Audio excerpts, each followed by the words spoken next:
I already told you all about this last week that he had threatened to take over DC, to take over Washington, DC. And I understand it.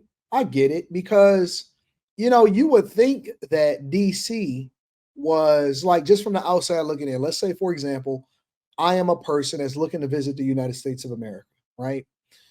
And I didn't know anything about who stood on what part of the aisle. Only thing I knew, it was conservative and liberal, Democrat and Republican. You would think, if you didn't know anything about the United States of America, you would think that America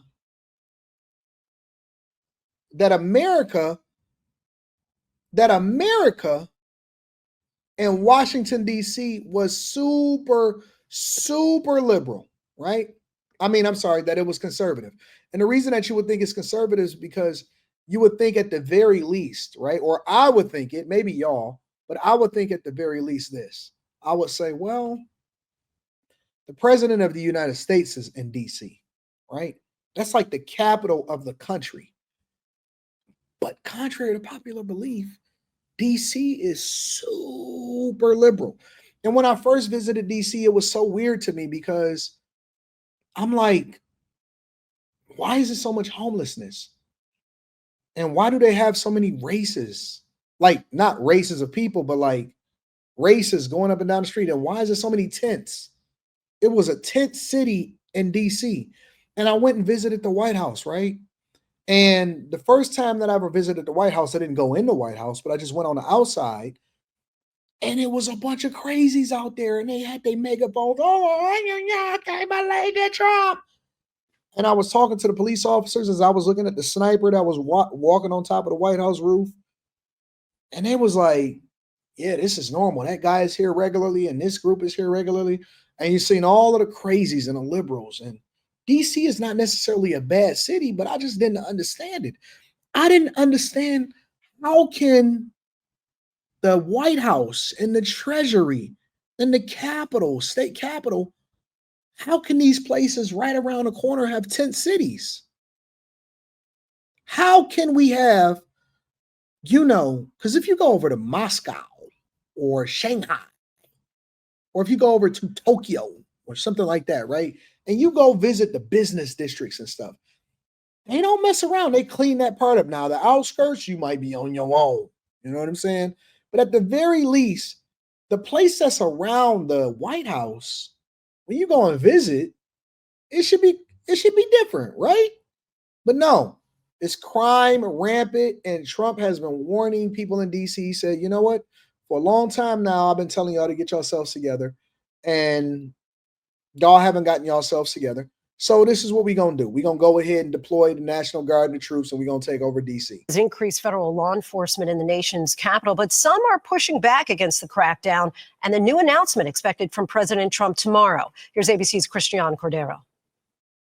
Tonight, the nation's capital is bracing for a new announcement from President Trump. The White House plans to hold a press conference tomorrow that Trump says would essentially stop violent crime in D.C. It's not clear what Trump is planning, but it comes after he ordered the deployment of federal law enforcement agents to patrol the city. The ATF and U.S. Park Police are among the agencies posting photos on social media of agents out in the city. Last night, D.C. police say they arrested a minor for allegedly firing a gun towards a crowd in the busy Navy Yard neighborhood. No one was injured. We have a capital that's very unsafe. We're going to do something about it. For years, Trump has criticized Washington, D.C. as unsafe and dangerous. This week, he suggested the federal government could take over the city after a government staffer who used to work for Elon Musk was attacked in an attempted carjacking, according to authorities. This has to be the best run place in the country. It should. At the very least, a place where the president actually lays his head should be the place in the country that is the most ideal. Any dignitary from another country, a president from another country, or leader from another country, they should go to Washington, D.C. unannounced, or they should be able to send their people over to D.C. unannounced and say, you know what? It's different in D.C., though. Be safe walking down streets. You're not going to get mugged. While Washington was one of America's deadliest cities in 2023, violent crime has been down for 2 straight years, hitting a 30-year low in January. No. It needs to be quelled. There should not be violent crime in basically the capital of the United States of America. Mayor Muriel Bowser is pushing back on the president's claims. If the priority is to show force in an American city, we know he can do that here. But it won't be because there's a spike in crime.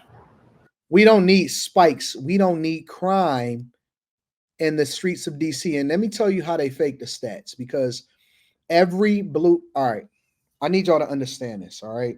I want all of my liberals, all of my people across the United States of America that's watching this, all 3,000 plus of y'all, I want y'all to understand this. All right. All 3,000 plus of y'all, I want y'all to understand this. This is how they finesse the stats. Are you listening to me? They doing it in Chicago. They doing it in Los Angeles. They doing it in DC. They doing it in New York. They're doing it everywhere. They're doing two things, okay?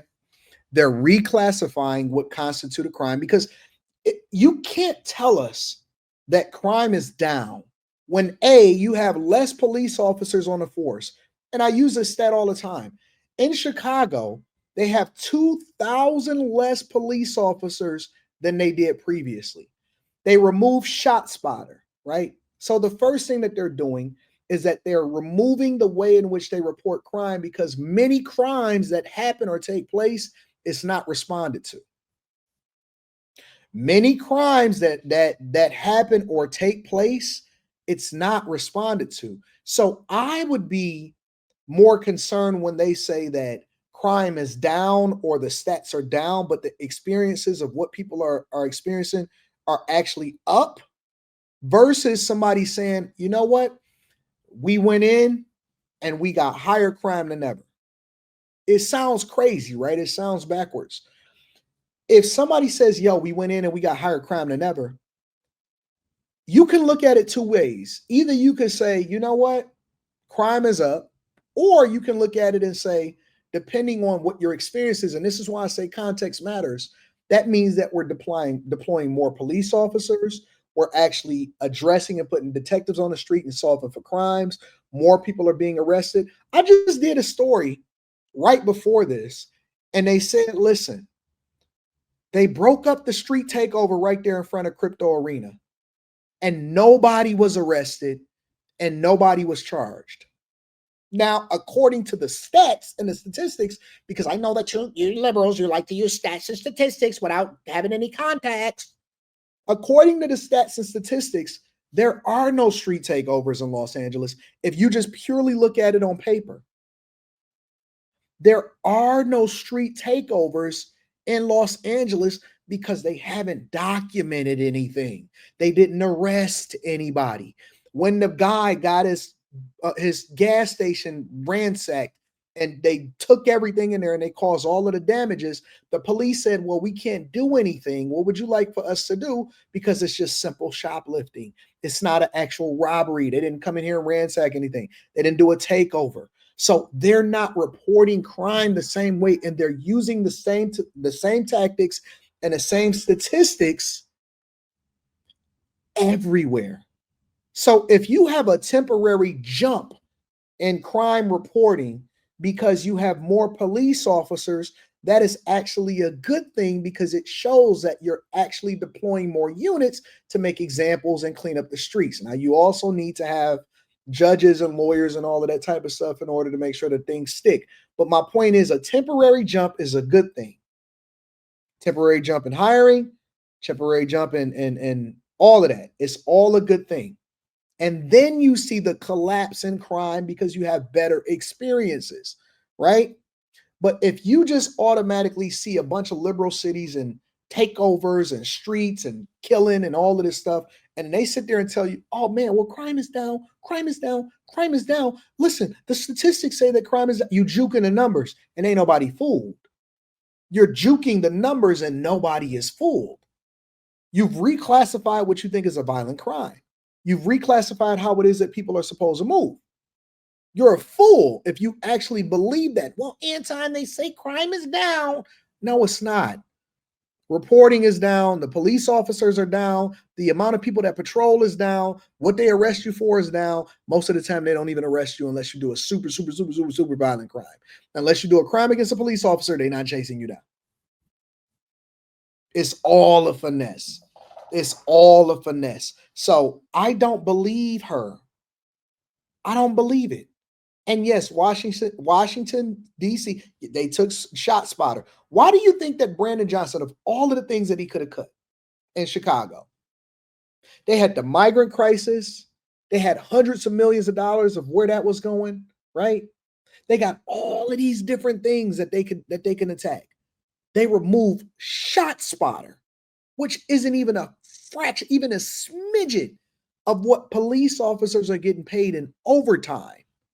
There are police officers in Chicago that make over $250,000 a year, and they remove Shot Spotter?